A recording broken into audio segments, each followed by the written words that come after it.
buenos días a vosotros.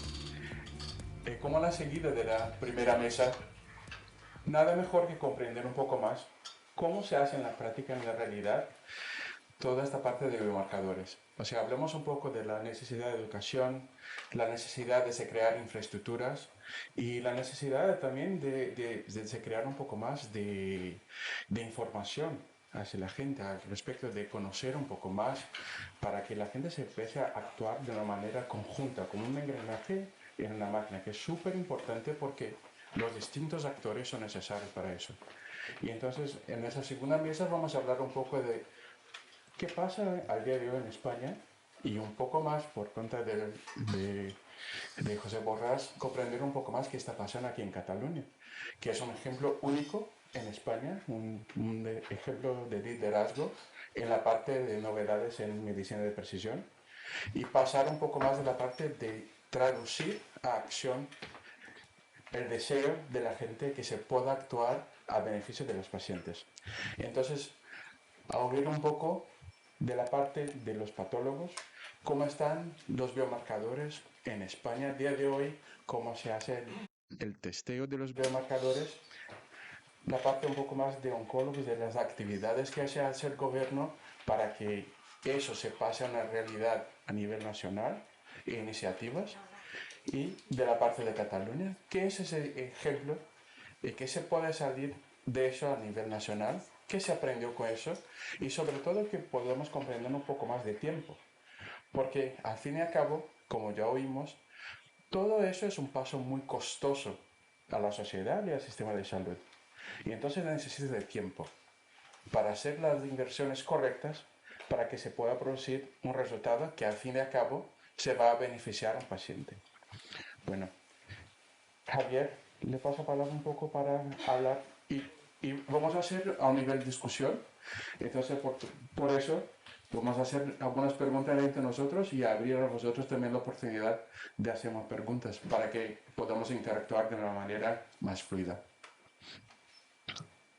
Bueno, ya siento que me escuchéis otra vez. No soy Ana Berenguita.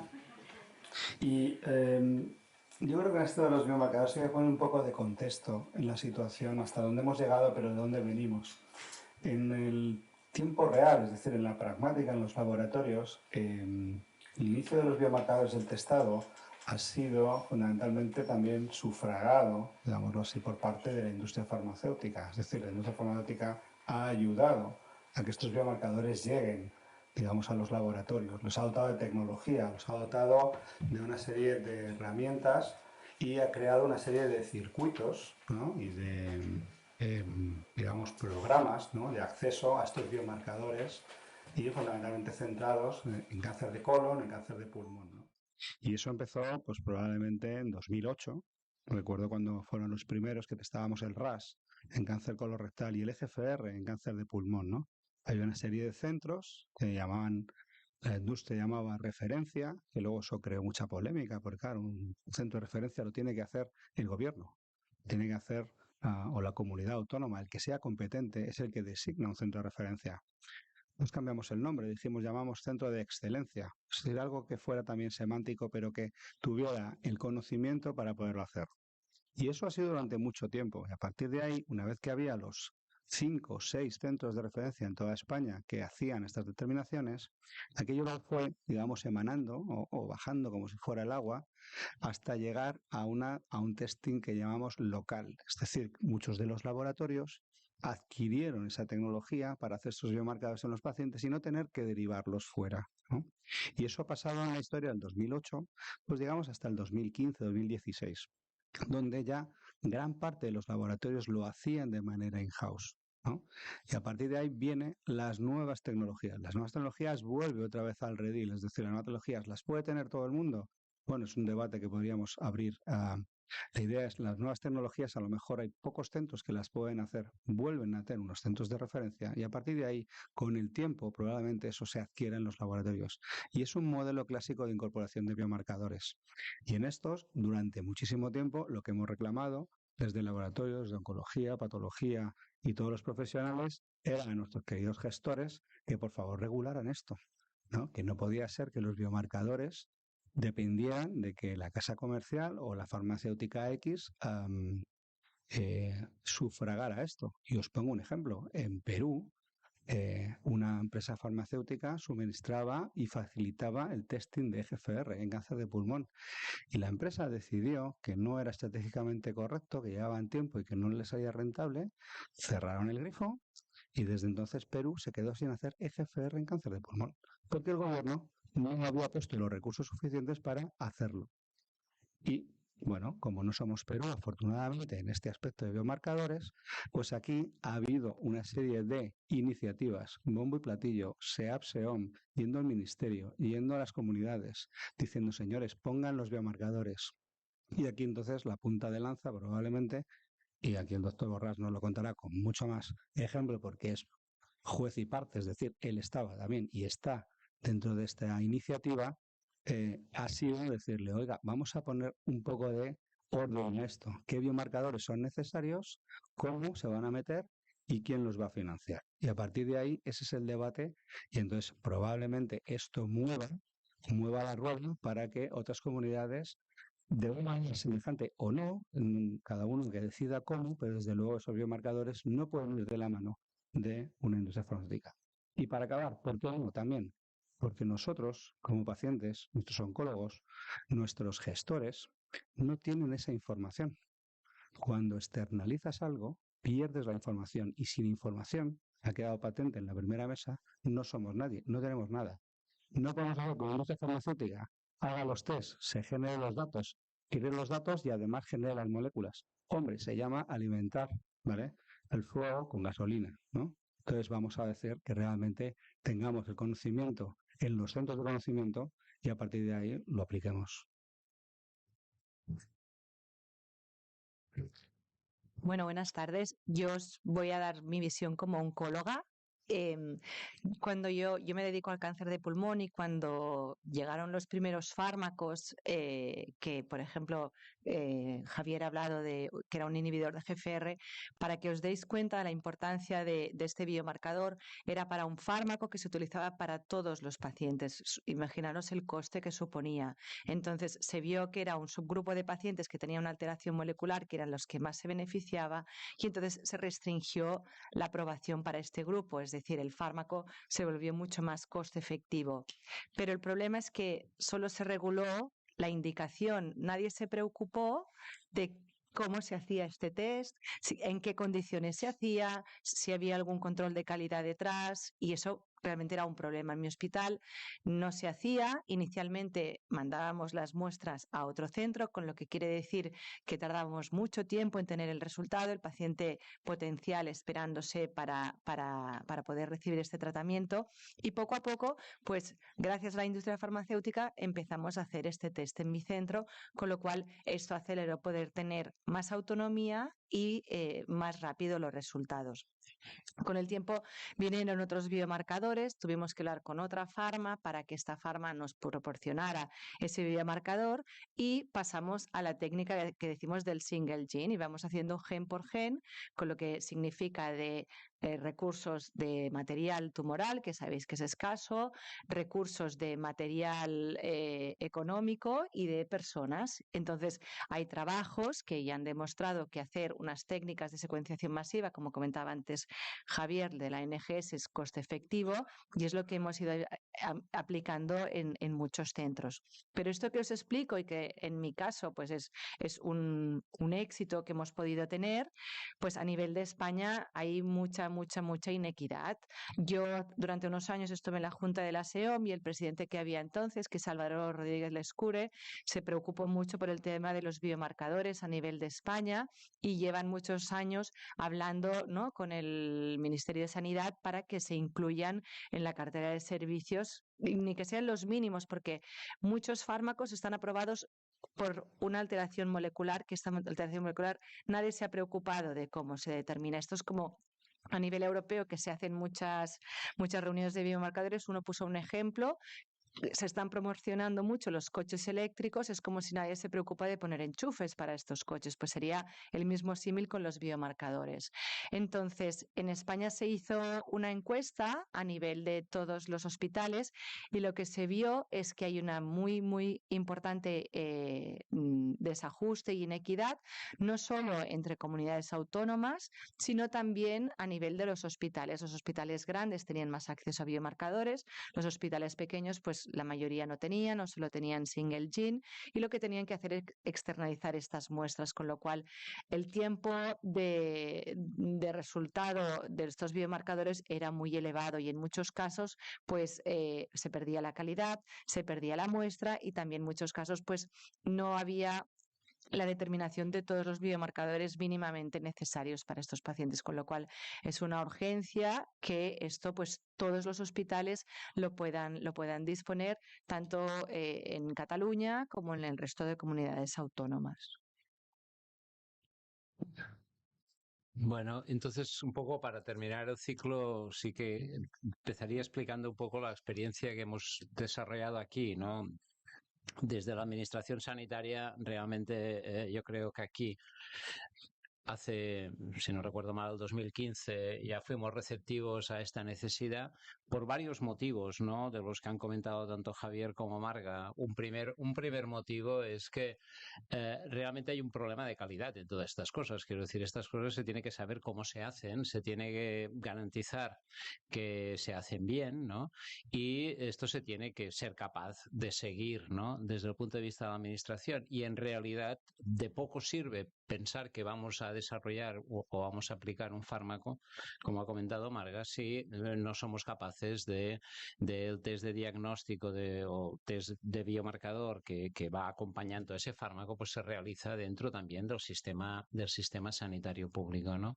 Por razones de la discusión interna y todo esto se alargó bastante más de lo que nosotros hubiéramos querido. Pero buena parte de la discusión interna dentro de la administración fue una discusión que también en España se ha tenido. ¿Esto se ha de pagar o no se ha de pagar? ¿No? Este es un problema que no es trivial, ¿no? Realmente cuando miras el coste del fármaco y miras el coste del biomarcador, probablemente a mí me parece que o sea, no hay proporción, ¿no? En el coste de una cosa y de la otra, por lo tanto, aparentemente plantear la financiación del biomarcador no debería ser un problema si se está dispuesto a pagar el fármaco, ¿no? Que es un poco en buena parte de los fármacos en la situación en España. Pero realmente como la administración tiene sus cosas, ¿no? Para funcionar, que son capítulos presupuestarios diferentes, maneras de funcionar diferente, pues bueno, esto se alargó, ¿no? Al final llegamos a un consenso interno dentro del Servicio Catalán de la Salud de la disponibilidad a pagar de esto. Me parece que esto es muy importante porque realmente para nosotros fue lo que desbloqueó todo el proceso interno, porque el consenso con profesionales había, quiero decir, esto tampoco no había ninguna duda de que era relativamente fácil realizarlo, y de hecho la última reunión que yo personalmente participé antes de que nos encerraran a todos en la pandemia en marzo del 2020 fue precisamente con los jefes del Servicio de Anatomía Patológica de los distintos hospitales de referencia de Cataluña, para comentarles la iniciativa y para que ellos también mostraran su acuerdo, ¿no? Entonces, la iniciativa es una instrucción del Servicio Catalán de la Salud en el cual se crea un comité de dirección en el cual hay representantes de las direcciones de los hospitales y del Servicio Catalán de la Salud, que decide crear un consejo asesor. Este consejo asesor está formado por 12 profesionales de eso que se llama de reconocida solvencia, que representan las diversas especialidades médicas implicadas y los diversos hospitales. La instrucción crea y define una serie de centros de referencia para 4 grandes ámbitos, ¿no? Un ámbito que es de tumores sólidos, otro de tumores hematológicos, otro de tumores pediátricos y otro de tumores de línea germinal. Para cada uno de estos centros de referencia tienen un territorio en el cual todos los hospitales de ese territorio pueden derivar su panel, pueden derivar su muestra para que se realice el panel y participar en la discusión del Comité de Tumores Moleculares que está en el centro de referencia, ¿no? Esto realmente se empezó a funcionar en junio del 2021. Y realmente el año pasado ya hemos realizado 10.000 paneles, ¿no? De los cuales 4.000 son de tumores sólidos, 3.000 de hematológicos, 200 de pediátricos y el resto de tumores germinales, ¿no? Los centros de referencia yo creo que se escogieron en función de que tenían la tecnología y que tenían un cierto grado de expertise, que era diferente entre centros. Había centros que hacían más hematología, otros que hacían más tumores sólidos, en fin. Yo creo que no todos los centros estaban en la misma situación en el momento de inicio, pero sí que todos los centros fueron capaces de ponerse al día en los 3-4 meses que se dio de margen para que se pusieran de acuerdo. Obviamente, seleccionar centros de referencia, y eso tiene unas tarifas, ¿no? Y se paga por esas tarifas y se paga por la realización del panel, por lo tanto se paga en el centro que realiza el panel. Ese también, bueno, es un tema que no creo que sea de aquí, pero bueno, en su momento fue un tema muy discutido dentro de la administración, ¿no? El punto crucial de todo esto, el listado de biomarcadores está publicado, es decir, está disponible en la página del Servicio Catalán de la Salud, ya se ha actualizado. Al año, en principio cada año se actualiza, ¿no? Y ahora estamos volviendo a preguntar a los expertos si realmente vale la pena actualizar alguno o no, ¿no? Cuando se aprueba un fármaco que lleva biomarcador se actualiza de forma automática, pero también hay otros marcadores que están incluidos ahí que pueden ser de pronóstico, de predicción de la respuesta, otros marcadores, ¿no? Bueno, Marga y Javier seguro que saben mejor que yo cuántos marcadores hay, porque es una típica pregunta que me hacen y yo nunca sé decir, siempre digo más de 100, pero en fin, tampoco no es mi trabajo. Y realmente también, en paralelo a eso, este año sacaremos el concurso para un equipo de informático, ¿no? Para tener un repositorio de todos los datos, de todos los paneles que se realizan en Cataluña en un repositorio del sistema sanitario catalán, ¿no? El Servicio Catalán de la Salud, que permita también posibles utilizaciones futuras de investigación, porque somos conscientes que la masa de datos, yo he llegado tarde esta mañana, pero me parecía que el doctor Domènec Puig era una de las cosas que comentaba, ¿no? La masa de datos que se puede acumular, nosotros estimamos unos 15.000 paneles al año como, si no cambian mucho las indicaciones en Cataluña, ¿no? Pues realmente la masa de datos que se generará y se puede acumular, pues puede ser notable. Y esto es un poco, digamos, la evolución en Cataluña, ¿no? A nivel del Ministerio, realmente todas las actividades que se han descrito, tanto de la SEOM como de la Sociedad de Anatomía Patológica, como de alguna otra sociedad, lo que sí que han llevado a un trabajo que ahora se está realizando con representantes de sociedades científicas y de comunidades autónomas para definir el catálogo de biomarcadores que deben estar disponibles dentro del Sistema Nacional de Salud, ¿no? Una vez se apruebe este catálogo, que supongo que se aprobará en los próximos meses, ¿no? Hay algunos problemas con este catálogo que no tienen nada que ver con los biomarcadores ni con el cáncer, ¿no? Sino que tienen que ver con todo este mundo de la genética clínica, que es un mundo que yo, por suerte, desconozco, pero que tiene una complejidad en fin, que la primera complejidad, que es una complejidad propia de nuestro país, es que no hay especialidad, ¿no? De genética clínica, lo cual es una cosa que para todos nos parece incomprensible, ¿no? Pero, en fin, estas cosas incomprensibles pues a veces pasan, ¿no? Y entonces, bueno, esto está generando algunas distorsiones en todo este proceso, pero espero que en los próximos meses se apruebe un catálogo, con lo cual, de alguna manera, las comunidades autónomas y los servicios de comunidades autónomas tendrían la obligación de poner a disposición de los clínicos ese catálogo, ¿no? Ese catálogo se está haciendo en base al catálogo catalán, es decir, que tampoco tiene demasiado misterio. El catálogo catalán se hizo en base a otros catálogos, quiero decir que esto mucho misterio aquí no hay, ¿no? Quiero decir, ponernos de acuerdo ha sido muy fácil, ¿no? Realmente el trabajo que se hizo en el 2021 se hizo en 3 meses y tuvimos el catálogo, ¿no? Y asumimos una cosa que en la administración a veces cuesta un poco de asumir, pero yo creo que es importante también decirlo, que cuando empezamos sabíamos que no lo teníamos todo bien, ¿no? Por ejemplo, no teníamos un consentimiento informado consensuado, que ahora lo tenemos, no teníamos un consentimiento, una hoja de petición consensuada, que ahora la tenemos, ¿no? Etcétera, ¿no? Empezamos sin estas cosas, ¿no? ¿Y por qué empezamos con estas cosas? Porque en aquel momento yo creo que todos los expertos coincidían que era mejor empezar que no gastar 3 meses en saber exactamente cuál era la hoja de petición, porque todo el mundo tenía su hoja de petición, ¿no? Lo que ha sido un trabajo de ponernos de acuerdo. Todo el mundo tenía su consentimiento informado, pero ha sido un trabajo de ponernos de acuerdo y también del Comité de Bioética de Cataluña, pues aprobar ese consentimiento informado, en fin. Pero nos parecía que era mejor empezar que no esperar a ser perfectos, ¿no? Y bueno, esa fue un poco nuestra historia.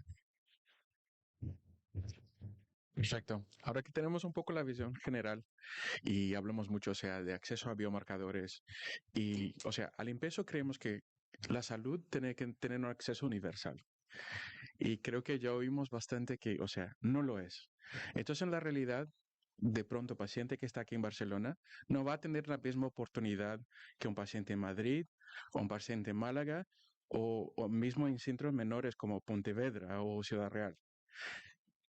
¿Qué factores históricos, o sea, asociados a los biomarcadores se pasaron en España que dejó España un poco más lejos de otros países europeos? No hablamos de Perú, pero mismo en Italia, o sea, el acceso regional, que es un país que tiene muchas similitudes con España, es más esprayado. O sea, hay más acceso a eso. ¿Y qué se pasa en España? ¿Y qué mecanismos se han creado? O sea, ¿qué iniciativas tenemos al día de hoy que se intenta cambiar un poco eso a nivel nacional? Bueno, a ver, la respuesta formal es fácil, ¿no? Quiero decir, hay una decisión del Ministerio de iniciar la elaboración del catálogo de biomarcadores, ¿no? Que se supone que este año se debe resolver, ¿no? Entonces, todo el mundo en España, en teoría, debería tener su acceso igual, ¿no?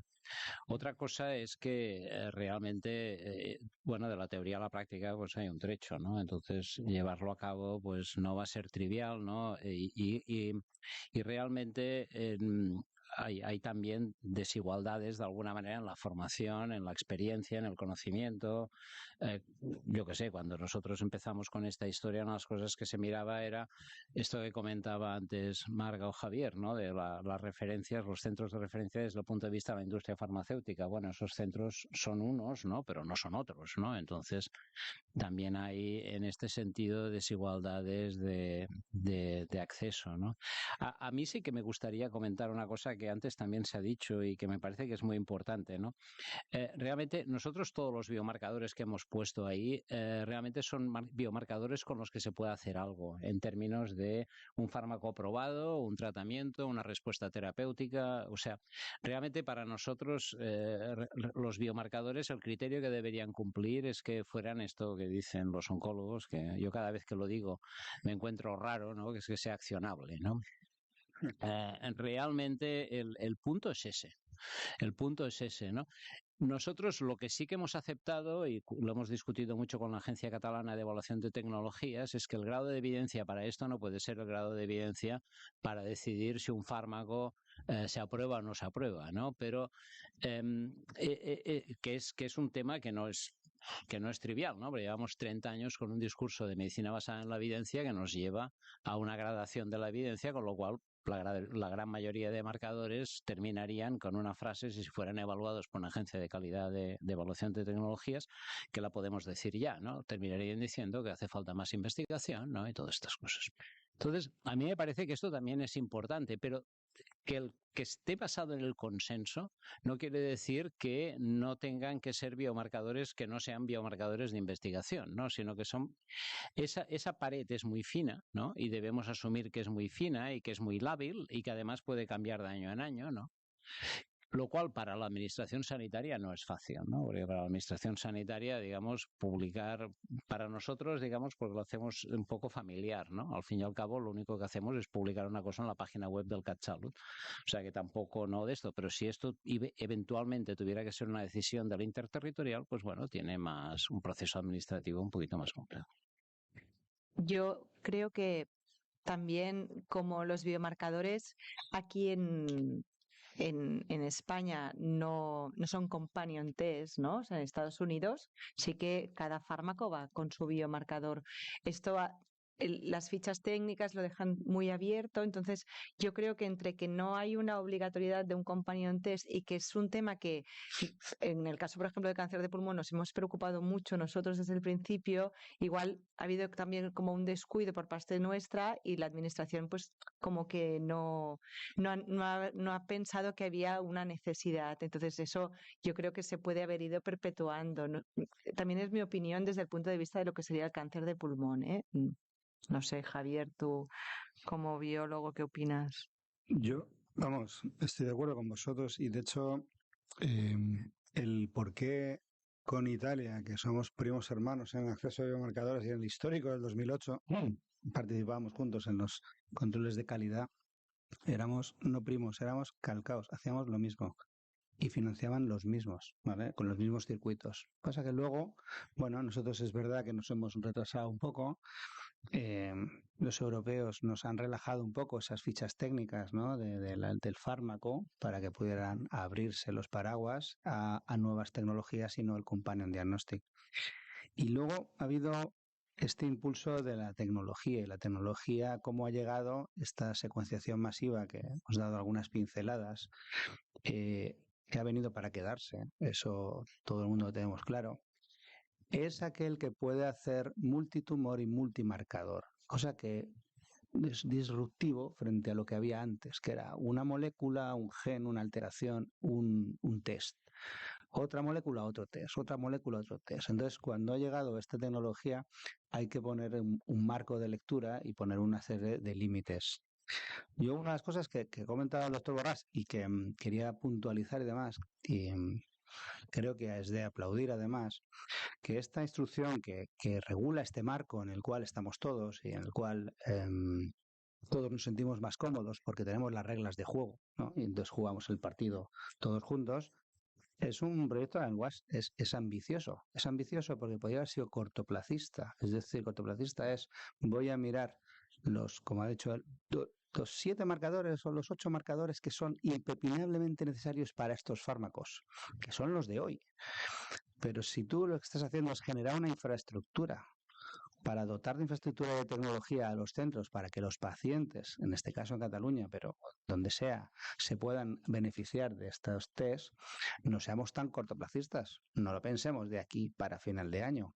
Entonces, al llegar a ese consenso, se ha llegado a un consenso en el cual la tecnología que a día de hoy, dentro de la secuenciación masiva, vemos paneles, eso quiere decir que pues, secuenciación masiva también es como un eslogan, ¿no? Puedes hacer en secuenciación masiva el genoma completo. ¿Hacemos genomas? No hacemos genomas. Para investigar, sí. Pero no para la práctica clínica. Ni exomas, ni todos los omas que se os venga a la cabeza, no se hacen en una práctica clínica diaria. Ya se hará en el futuro, pues igual sí o igual no, depende. Se han dicho paneles y entonces hay elementos accionables, ¿no? Es decir, que tienen un comportamiento y tienen una indicación con un fármaco en concreto, pero también hay algunos diagnósticos. Eso abre la puerta a hacer lo que veíamos antes, un diagnóstico molecular certero, que seguramente sea uno de los mejores biomarcadores que tengamos. Y os pongo un ejemplo que probablemente en los tumores de Ewing, ¿no? Ahora hoy saldrá una noticia porque la fundación, ¿no? El hijo de Ana Obregón tenía un tumor de Ewing y estas cosas a veces la difusión viene, el BRCA1 por Angelina Jolie, el BRAF por el Pau Donés, en fin, son mediáticos y se conoce la biología molecular. Pues los tumores de Ewing son sarcomas, de tumores infantiles, y donde hay un gen que se reordena, se llama EWS. Pues hasta ahora, y hasta hace prácticamente 3 años, ¿con quién se reordenaba EWS? Poco menos que nos importaba un pimiento. Básicamente, tenías un marcador diagnóstico y ya está. Bueno, pues a base de gente que insiste y dice, bueno, pero vamos a ver con quién y cómo, y etcétera, ahora mismo ya no es solo lo importante detectar ese reordenamiento, sino también es importante con quién se casa, si es con FLI1, si es con ERG, si es con ARC, cuál es el partner. Establece un pronóstico y probablemente en poco tiempo establecerá una diana terapéutica específica para ese subtipo en concreto. Luego, si hacemos este ejercicio a día de hoy y somos cortoplacistas en voy a mirar y voy a financiar un PCR en concreto del gen A, probablemente esto no tendría mucho sentido y sería reuniones para incorporar, nuevas tecnologías, etcétera. Con lo cual, ya que te pones a implementar, hazlo al menos con un poco de perspectiva. Ese es al menos mi punto de vista, que no se subraya en las notas de esta instrucción, pero bueno, es la traducción de lo que dice la letra. Javier, muy interesante. Pero como doctor Borras ha dicho que, o sea, hay una línea muy fina entre lo necesario y lo que sería bien hacer, ¿no? Eh, y sabemos que, o sea, mucho de la industria o otros países que están aportando, o sea, el tag de novedoso, están apostando mucho en secuenciación masiva, nuevos biomarcadores, para así crear un pool de información para que se pueda traer nuevos ensayos clínicos, para que se pueda traer otras cosas. Pero una de las cosas que vemos en Europa y también en España es que el sistema sanitario es muy rígido para creación de estudios clínicos más novedosos. ¿Sí? ¿Cómo vosotros creéis que, o sea, en ese sistema de biomarcadores en lo cual ya se empieza a hacer más testeos, cómo se podría impulsionar al otro lado para que se pueda crear la posibilidad de un acceso a este tipo de novedades, que se pueda utilizar o reutilizar fármacos? O sea, ¿cómo eso podría impulsionar este tipo de información? Porque en la realidad sería la búsqueda de alternativas a los pacientes, ¿no?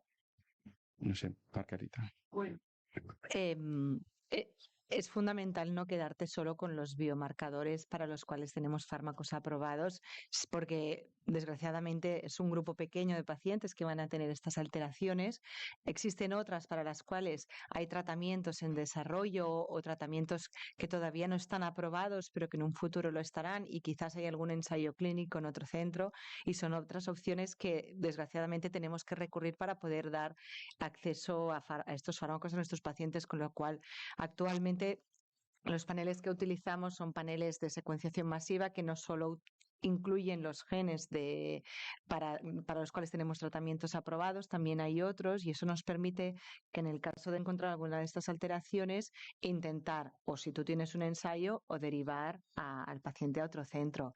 Eso también te hace a ti más atractivo a la hora de que te ofrezcan ensayos clínicos, porque si tú también estás testando para otro tipo de alteraciones genéticas, quiere decir que te pueden ofrecer pues un ensayo, me lo invento, para un inhibidor de MET que todavía no tiene ninguna aprobación. Y esto pues también repercute de forma muy positiva en los servicios de oncología y en los hospitales, porque te permite tratar mejor a tus pacientes con otros tipos de tratamientos que si no, no podrías ofrecer.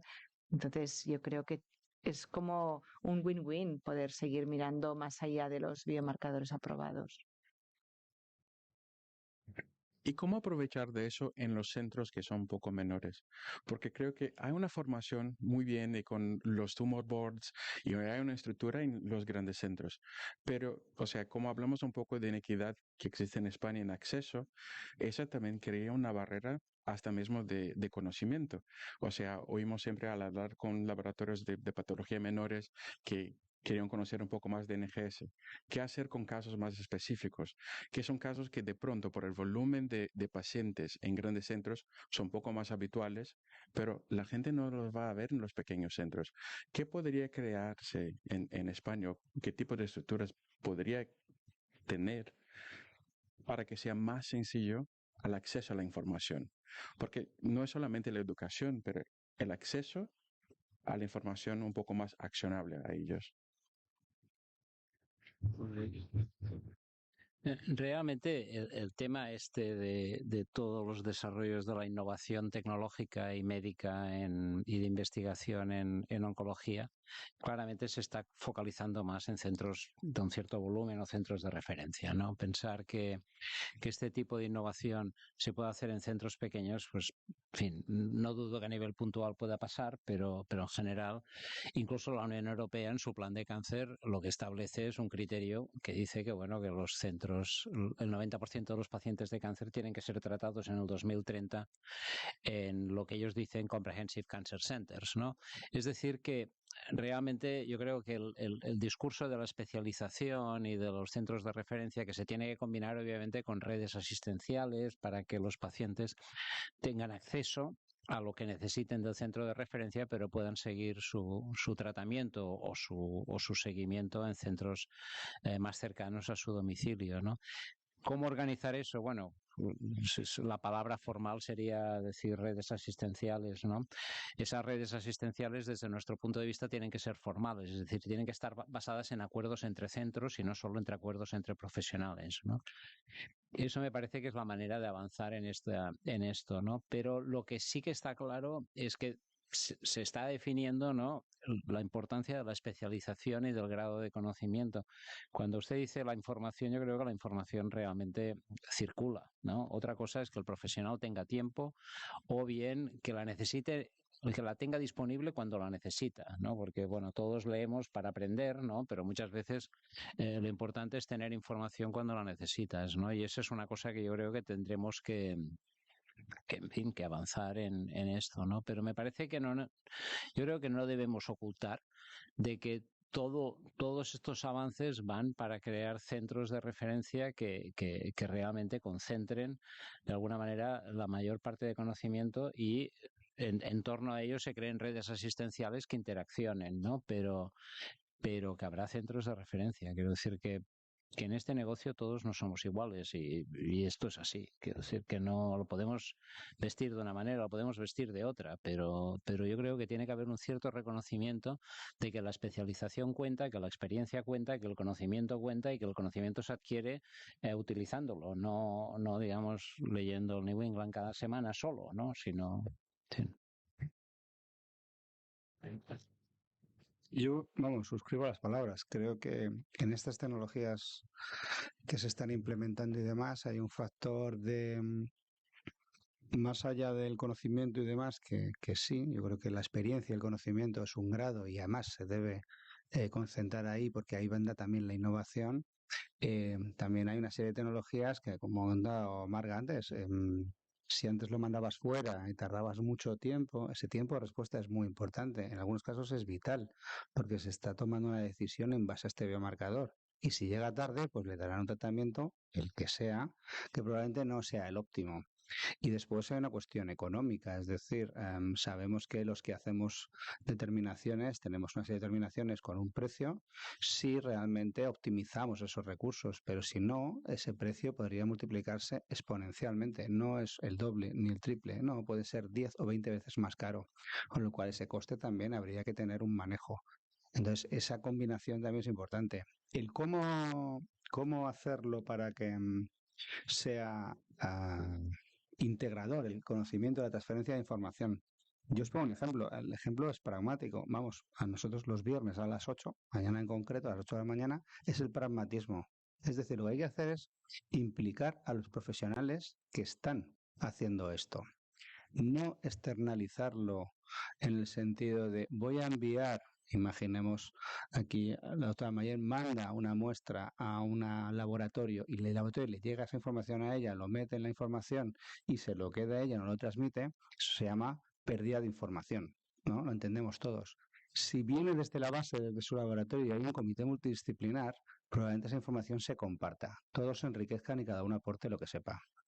Nosotros lo que hacemos es a los que no son los del hospital, sino son aquellos que nos envían, ellos participan en ese comité, discuten sus casos.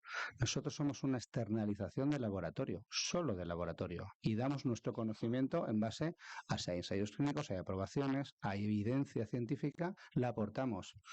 Está tan enriquecido que los casos, cuando hay algunos biólogos moleculares también metidos de otros centros, son ellos los que presentan. Nosotros les mandamos el dato crudo. Se lo analizan y se lo presentan ellos. Eso se llama integrar. No es que estoy externalizando y no me entero de nada y me cuentan una cosa. No, no. Participo, comento, lo expongo, saco el caso, vemos qué pasa y eso es lo que hacemos todas las semanas, no es una cuestión. Eso es hacer partícipes, simplemente hemos externalizado lo que es el secuenciador, que en vez de estar en la planta baja de mi hospital, porque no es rentable tenerlo y no podemos todos tenerlo, lo estoy llevando al hospital de enfrente con una valija, pero la información viene exactamente igual y se interpreta de manera conjunta. Eso es la transmisión de información. Nosotros también tenemos, bueno, el comité de molecular que se llama, lo tenemos dividido por patologías y nosotros, por ejemplo, el comité de cáncer de pulmón lo hacemos conjuntamente con el Hospital del Mar, porque así pues presentamos casos, si ellos tienen alguna alteración para la que nosotros tenemos algún ensayo, nos remiten a los pacientes, si tenemos alguna duda, pues y alguno de los dos centros tiene una técnica adicional, pues la compartimos y esta es la manera que tenemos nosotros de compartir información, sobre todo con lo que sería nuestra zona. Sí que también a veces se ha conectado a algún otro hospital más pequeño, pero yo estoy totalmente de acuerdo con el doctor Borràs que aquí tenemos que trabajar en redes, ¿no? Actualmente estamos trabajando en redes pues un poco por proximidad o por afinidad con nuestros compañeros, pero sí que es la mejor manera de que todos los pacientes puedan acceder a todas las terapéuticas e innovaciones. Porque si no, un hospital pequeño que esté aislado, pues es lo que tú dices, no va a poder acceder al mismo tratamiento que un paciente que esté tratado en un hospital de tercer nivel y debería poder. Sí.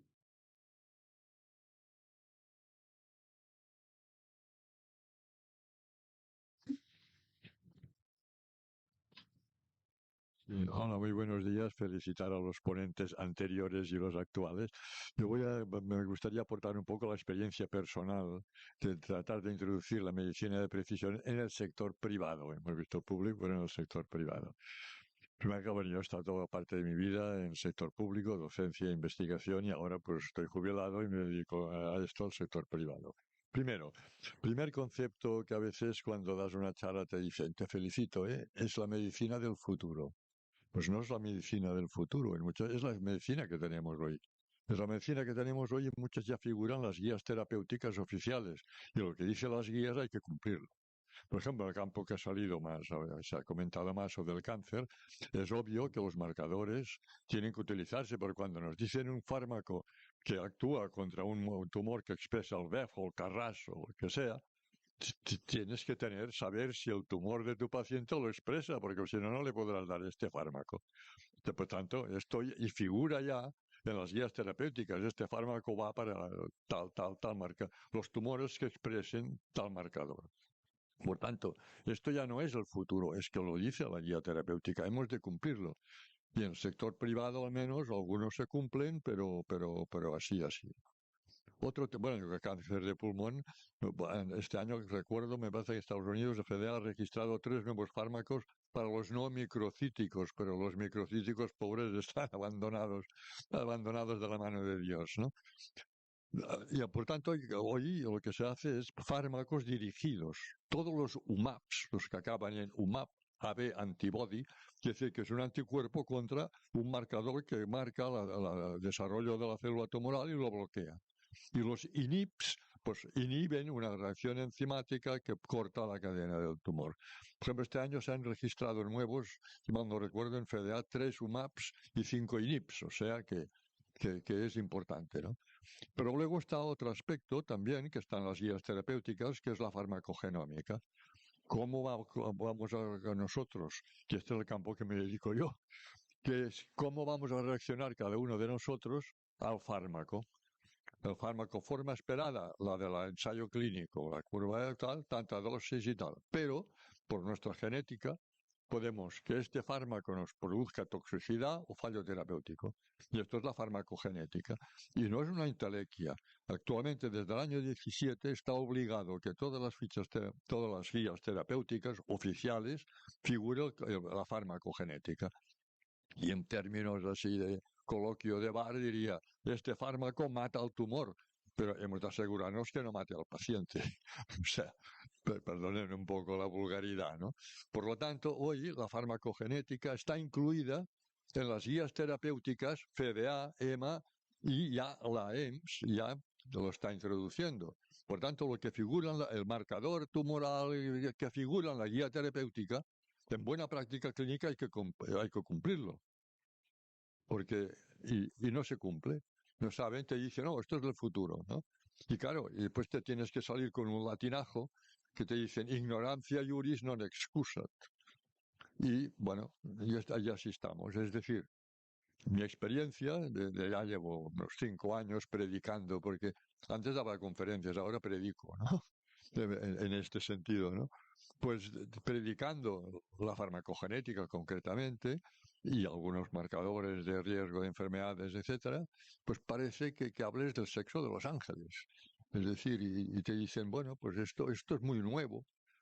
Yo, por ejemplo, en un colegio profesional que me pedía que me dejaran me pusieron una conferencia en un curso que hacía, me dijeron, esto está por ver. Claro, cuando hablas de marcadores te dicen esto está por ver, esto es el futuro, dan unas palmaditas. Señores, muchos marcadores los tenemos aquí en las guías terapéuticas y tenemos por buena práctica clínica que cumplirlo. Y en Estados Unidos, ¿por qué se cumple más? Por los bufetes de abogados. Y termino, no quiero extenderme más, perdón, y pido perdón. Les pongo un ejemplo.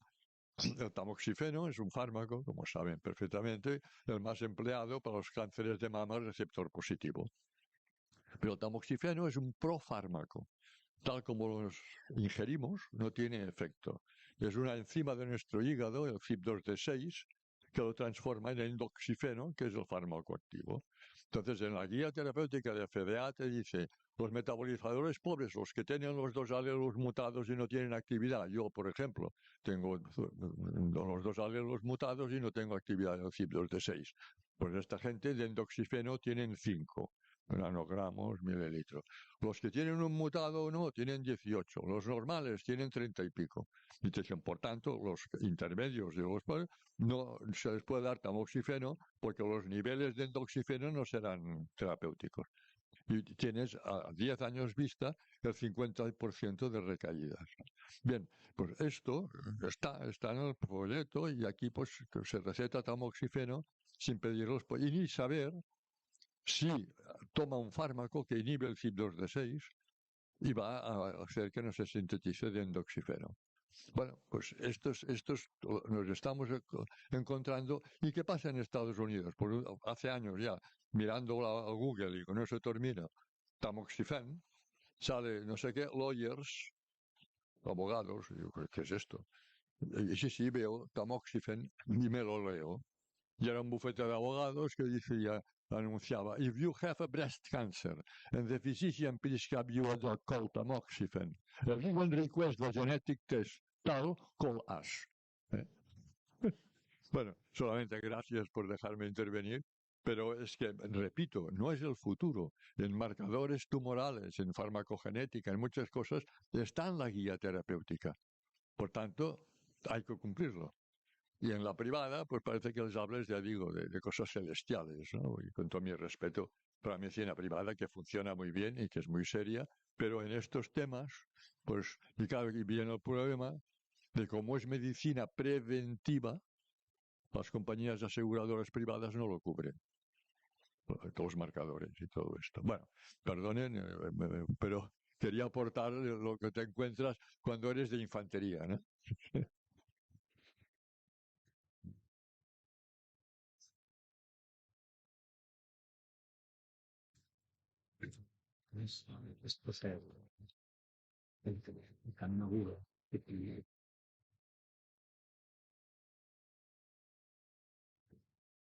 Bueno, yo quisiera felicitar con todo el entusiasmo esta mesa, porque realmente no os creáis que hay muchas mesas que de esta forma tan pluridisciplinar aborden nuestra realidad actual. Creo que el haber aunado a quien nos puede hablar sobre el desarrollo y la traslación interfacultativa de la medicina de precisión, quien luego nos puede hablar de del desarrollo final y la traslación al paciente, es decir, de la aplicación clínica, y luego, sobre todo, lo que es quizá aquí más novedoso, que exista algún representante institucional con la visión abierta necesaria para poder decirnos cuáles son los retos que tenemos en la institucionalización de la medicina de precisión. Esto es un lujo, de verdad. Y creo que el discurso que nos ha dado el doctor Josep Borràs, creo que es bastante singular en nuestro país e internacionalmente. Y es un gran reto, porque sin esto, al final el ciudadano no se va a terminar de beneficiar. Y solo quería hacer dos puntualizaciones. Una a la doctora Margarita Magem, porque en los Estados Unidos la razón por la que se practica más esa terapia dirigida con el acompañamiento terapéutico, pues tiene también su conflicto de interés. Claro, la FDA, pues claro, aprueba las terapias dirigidas con test de acompañamiento terapéutico de mínimos. Por ejemplo, en las inmunoterapias del cáncer, con estos anticuerpos que nos bloquean a los bloqueantes de la respuesta inmune, que son los immune checkpoints, las moléculas inmunorreguladoras, claro, lo único que hay que probar inmunistoquímicamente es que el tumor que te ha tocado tener, pues sobreexprese uno de los 32 o 33 immune checkpoints. Pero claro, es que tu inmunosupresión tumoral es una red de factores. Claro, por eso no responden todos. Pero claro, cada tratamiento le cuesta a las arcas públicas de este país, que los dan por la vía pública, 100 y pico mil euros. Y los que responden, ya sabes los que son. Entonces, claro, ahí hay todo un montón de mejoras que van asociadas a lo que el doctor Javier Hernández decía. Construyamos y reconstruyamos bien la clasificación del riesgo de enfermar, de la respuesta a la enfermedad. No creemos solamente esa práctica un poco entre el fármaco y lo que nos dicen las guías, seamos más abiertos, institucionalicémoslo, porque Obama ya habló de lo mismo que el doctor Josep Borràs hace 8 años. Él ya dijo que iba a meter 300 millones de dólares solamente para en 1 millón de ciudadanos americanos conocer muy bien cómo se aplican los tratamientos individuales, porque él no se fía de la FDA tampoco. Y claro, aquí en Cataluña ya veo que sí que existe ya un discurso de planteamiento y de aplicación, que no es fácil. Pero claro, esta simbiosis entre tres es imprescindible. Y esto es la gran enseñanza, pues, de haber organizado esto, porque esto mismo hay que enseñarlo a los chicos de 4º y de 5º de medicina, que sepan cuál es la medicina que van a practicar. No se hace, claro. Entonces, el reclamo que tiene que haber desde aquí, social, a las universidades, para que pongan las pilas, pues es enorme. A los colegios profesionales, obviamente, a los colegios de médicos que llevan la formación médica continuada de nuestro país, fundamental. En fin, ya veis lo que hay que hacer, ¿eh? Gracias.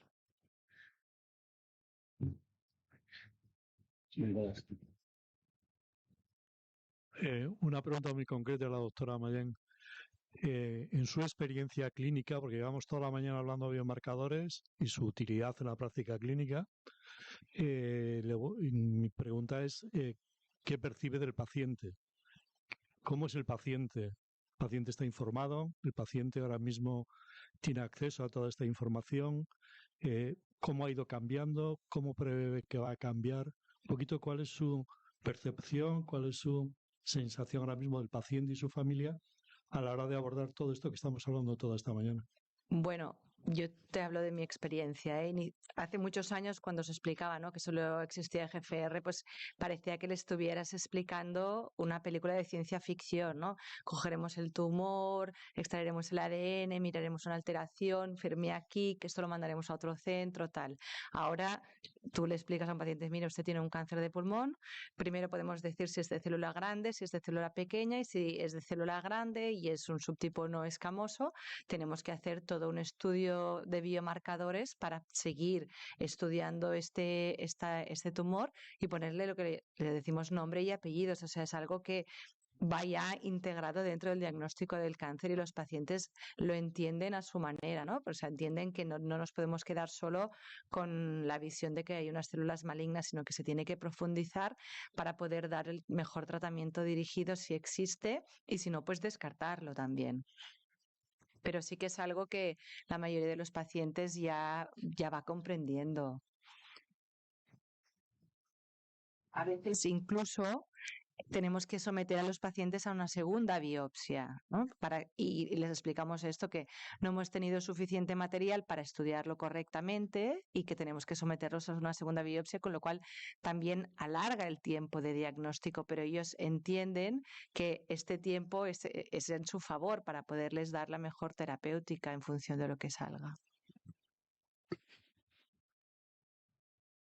Hola, muy buenos días. Primero que todo, felicitarles por su gran experiencia y aportar conocimiento. Estamos en un momento que la medicina hay que tener una visión holística, integradora, muy basada sobre la precisión y poner el valor en el paciente.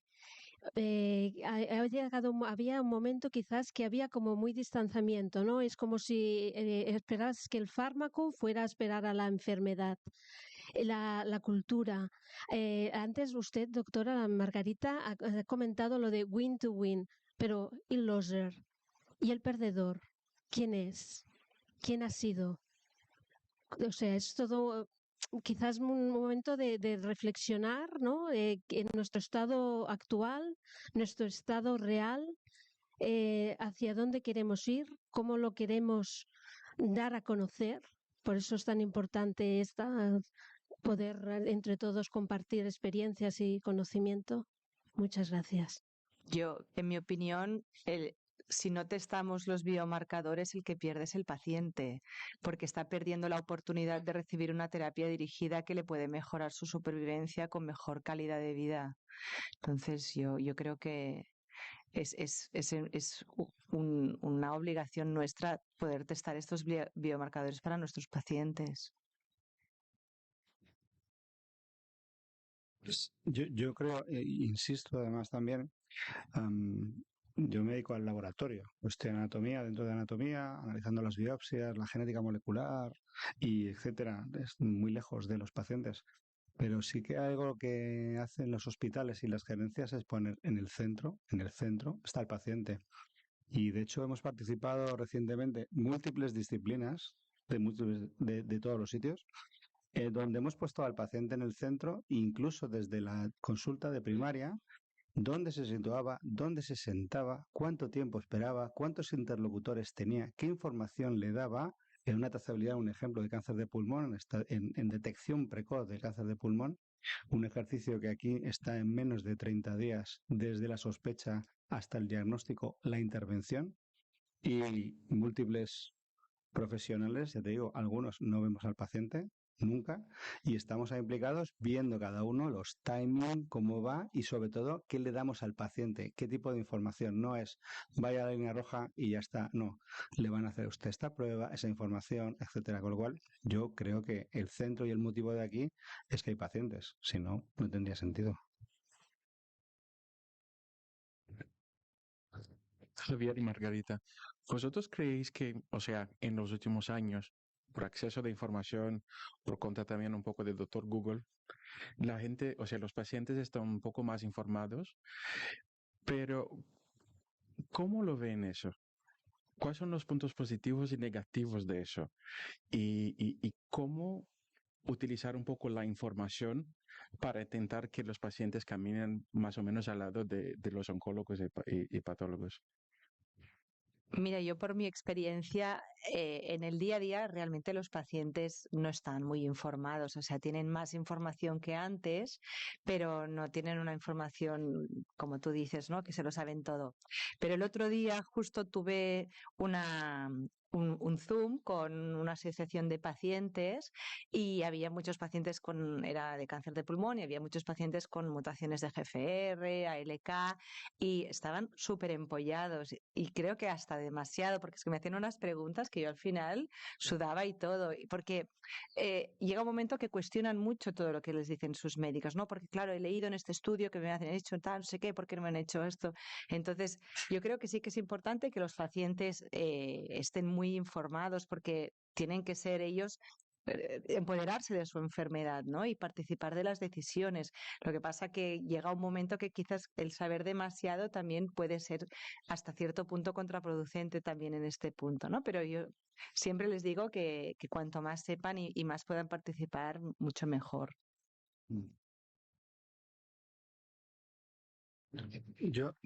A mí me lo dijo un internista hace muchos años, que información no es lo mismo que conocimiento, ¿no? Y entonces mucha información es importante, pero claro, Google tiene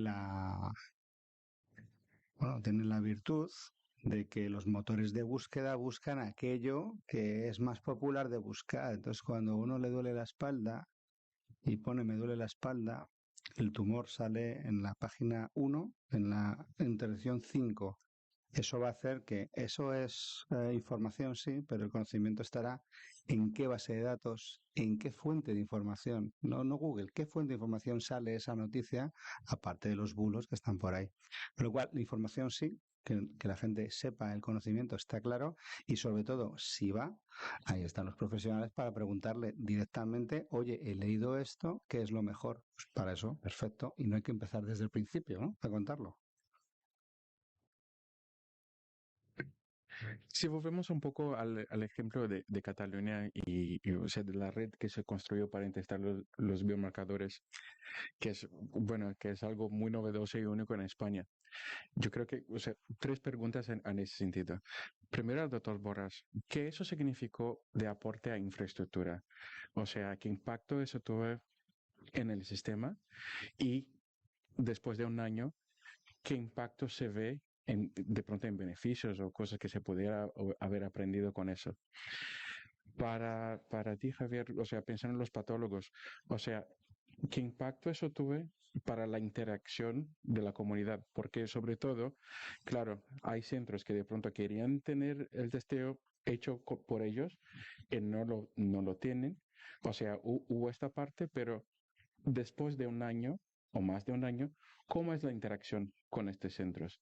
Y yo creo que lo mismo para ti, Margarita, o sea, porque creo que eso genera que la gente se hable más entre ellos, ¿no? Porque tiene que tener más interacción.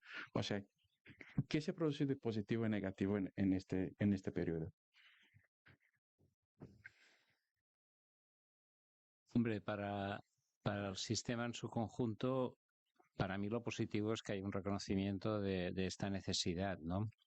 Desde el punto de vista de los diversos proveedores, obviamente, pues hay proveedores que son centros de referencia y hay proveedores que no. Entonces hay gente que está contenta y hay gente que no. No, había gente que, o sea, yo creo que los centros de referencia que seleccionamos todos tenían la tecnología disponible y un grado de experiencia notable, ¿no? Con diversidad en un rango, ¿no? Y otros que estaban intentando empezar este camino, ¿no? Entonces, bueno, esta gente no fue incluida y esto pues generó la percepción de que algunos les hemos cortado de alguna manera su desarrollo, ¿no? Y esto es un hecho, ¿no? Pero, en fin, yo también entiendo que trabajar en la administración hasta cierto punto es escoger, ¿no? Entonces, bueno, en fin, tenías que escoger y en aquel momento nos pareció lo más razonable, ¿no? Pero bueno, en fin, lo que también dijimos es que obviamente ahora estaremos evaluando qué es lo que ha pasado y cuando terminemos la evaluación, pues si hace falta seleccionar más centros o alguno que no ha cumplido, pues yo creo que sí que ha habido un proceso de decisión, ¿no? Que es en general lo que nos piden a la administración. Lo que pasa es que cuando decides, pues hay gente que está contenta y hay gente que está menos contenta, ¿no? Esto va así. Después, por otro lado, a mí me parece que es importante situar el discurso en el nivel del reconocimiento de que esto realmente, desde el punto de vista del sistema sanitario, es relevante y vale la pena financiarlo, ¿no? Yo me acuerdo uno de los primeros días que hablé en una mesa con Javier, una de las cosas que él destacó, que a mí me llamó mucho la atención, porque lo pusimos sin ninguna No sé, lo pusimos porque, bueno, lo escribí yo, vamos, lo escribí de carrerilla, ¿no? Quiero decir que ponía en el comité de tumores, pues ahí en el comité tenía que ser una atención multidisciplinaria, que hubiera biólogos, no informáticos y no sé qué, ¿no? Bueno, en fin. Esto en algunos centros pues ha tenido consecuencias, ¿no? Porque este reconocimiento de esto puesto en una instrucción, que ya digo, se puso simplemente porque podía haber puesto también epidemiólogos, que es lo que soy yo, y en fin, y así ya lo juntamos todo, ¿no? Pero es un poco, yo creo que también ha habido un reconocimiento de que el Comité de Tumores Moleculares, todas estas cosas, ¿no? Es como cuando hace 20 años o 25 empezamos con el discurso de la atención multidisciplinaria, la necesidad de organizar multidisciplinariamente la atención, ¿no? En aquel momento había gente que nos decía, bueno, y el tiempo, ¿no? Y cuánto tiempo vamos a gastar y toda esta historia, pero el problema es que tiene que haber una organización del sistema sanitario que responda a las prioridades. Respondiendo a una cosa que tú comentabas antes, la organización sanitaria, como todas las organizaciones públicas que yo conozco, son conservadoras, ¿eh? Quiero decir, esto de adaptarnos a lo nuevo, pues cuesta y vamos dando pasos, ¿no? Entonces, a mí me parece que el problema es que vamos dando pasos en la dirección apropiada, pero necesitamos más seguridad de la seguridad que alguien que ha publicado un abstract en un congreso. Quiero decir que esto, en fin, a mí pues me parece fantástico y si lo publica bien, pues mejor, ¿no? Pero de ahí a gastarnos bastante dinero de unos recursos públicos que tienen un coste de oportunidad, pues bueno, hay un paso que tenemos que dar, ¿no? Entonces, a mí me parece que eso también tenemos que reconocer. Pero yo creo que sí, que está cambiando las cosas, claro, y el reconocimiento de esto y poner recursos y que haya profesionales que se dediquen, etcétera, no explícitamente a eso y todo esto, pues eso supone un cambio, ¿sí? Yo tengo que decir que gracias a esta instrucción yo estoy encantada porque en mi hospital teníamos un panel de NGS muy pequeño que se utilizaba sobre todo para cáncer de colon porque había una industria que era quien lo sufragaba y yo llevaba tiempo pues dando la brasa al servicio de anatomía patológica para empezar a hacer NGS y de golpe cuando llegó la instrucción pues eso fue con un empujón y a partir de ahí pues podemos hacer el testing semanalmente a nuestros pacientes, con lo cual también supuso la creación del comité molecular y yo creo que ha supuesto un avance significativo, con lo cual en mi caso la experiencia es súper positiva. Hay que comentar que aquí hay un poco de sesgo, porque claro, estamos tanto Marga como yo en esos centros que ha designado el gobierno catalán como centros de referencia. Habría que preguntarle a los otros, ¿no? ¿Cuál es la otra versión y otra peli, ¿no? Pero dentro de los que estamos aquí, yo particularmente estoy bastante contento.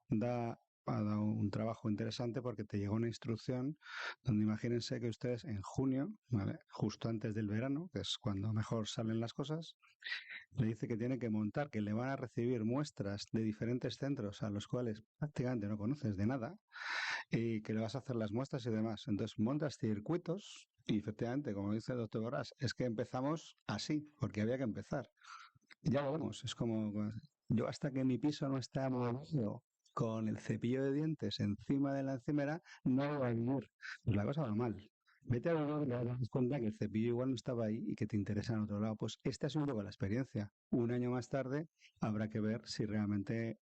y entiendo que ahora lo que se está haciendo es recogiendo la información para ver que todo esto que os hemos contado es la realidad, es beneficioso, es coste efectivo y todos esos análisis se harán ahora basado en evidencia. Y la evidencia es que le hemos creado la evidencia. ¿Que se podrá mejorar? Bueno, estamos todos de acuerdo en que seguro que se puede mejorar. ¿Que habrá que incorporar nuevos centros? Bueno, se evaluará. ¿Que alguno bien habrá que tirar de las orejas? Pues seguramente sí. Yo creo que sí. Y lo de los profesionales era, en la mesa 1, lo que comentaba era esa adecuación. Es verdad que los sistemas sanitarios son rígidos, poco flexibles, ¿no? Conservadores, etcétera. Sí, claro, pero hay que empujar con estos nuevos perfiles profesionales que están al pie del cañón. Yo soy uno de los ejemplos. Yo estoy en anatomía patológica. No soy patólogo. Yo soy biólogo de formación, con mucha experiencia en patología, pero llevo 30 años haciendo esto. Pero no está ese reconocimiento. Y esta multidisciplinaridad que se hablaba, yo lo puse a comentar en que una instrucción gubernamental, por fin, lo ponía por escrito. Ese era el comentario. ¿Por qué? Porque en muchos foros llevamos 15 o 20 años hablando de la multidisciplinaridad que existe, que es real, pero que nadie lo pone en blanco sobre negro. Y esto lo pone en blanco sobre negro. Y ahora, a raíz de esto, ha creado, evidentemente, un bombo de platillo, diferentes colegios, diferentes instituciones están recogiendo ese volante para crear un perfil profesional. Esta genética es increíble que en Europa seamos los únicos que no tienen especialidad de genética, pero ¿qué pasa? ¿Que por eso no se hace genética? Sí, se hace. Se hace y se hace bien, además, con buena calidad, etcétera. Con lo cual, sí. Y para acabar, a la pregunta de cómo la interrelación y demás. Yo la interrelación ha sido muy buena. Y os pongo el ejemplo que lo teníamos nosotros. Nosotros tenemos oncólogos, evidentemente, igual que el San Pau, bueno, que tienen mucho ensayo clínico, etcétera, y tienen otras soluciones y otras herramientas para tener acceso a tecnología. Y quizá uno a veces predica fuera de casa, ¿no? No sé si os ha pasado alguna vez, ¿no? Que parece que cuando sales de tu pueblo dices, muy bien, pero vuelves a tu pueblo y dices, pues este no va a funcionar, ¿no? Porque lo conozco de toda la vida. Pues eso nos ha pasado a nosotros. Es decir, ha venido la instrucción para enseñarnos a nosotros mismos que éramos capaces de hacerlo. Y una vez que lo hemos hecho y lo hemos metido en nuestra rutina asistencial, justo así por la y ha dicho, hombre, pero es que esto va muy bien. Pues esto va más rápido. Pero si esto está... Y todo esto está institucionalizado. Entonces, una vez que te metes en esa herramienta y se crean las estructuras y se crean las reglas, realmente funciona. Esa es al menos mi experiencia, ¿eh? A los de fuera ya venía bien, todo venía bien, ¿eh? Pero a los de la casa costaba más. Javier, si pensamos entonces, o sea, al añadir un nuevo biomarcador, que ahora, o sea, hay nuevos biomarcadores, acaba de salir un nuevo de mama esta semana, ¿cuál más sencillo es ahora añadir esos nuevos biomarcadores para vosotros? La estructura está montada, como os he contado, y es una estructura no cortoplacista, es a medio plazo. Es decir, la tecnología está disponible en esos centros y demás. Faltará, como siempre, habrá una rama investigacional, habrá que hacer pruebas, habrá que hacer concepto y demás, pero en la instrucción es una vez al año, realmente es cada 6 meses, ¿no? En la actualización de la cartera de biomarcadores, en cuanto haya nivel de evidencia y haya financiación del fármaco, es decir, no tiene mucho sentido, financiamos el fármaco y no el biomarcador, ahora que ya lo tenemos solventado, hagamos un 2 en 1. Yo creo que el acceso, digamos, con la estructura montada, pues digo, hablo mucho de estructura, pero imagínense, si usted tiene la estructura montada, incorporar un nuevo marcador sea fácil, sí. ¿Será difícil cuando no está? Claro, porque habrá que seleccionar un caso, otro centro, etcétera. Pero estando montado, seguramente sea más fácil. Perfecto. ¿Más alguna pregunta? No. Bueno, me gustaría agradecer mucho por la ponencia, a los otros también, los ponentes de la primera mesa, y agradecer a todos vosotros por la presencia.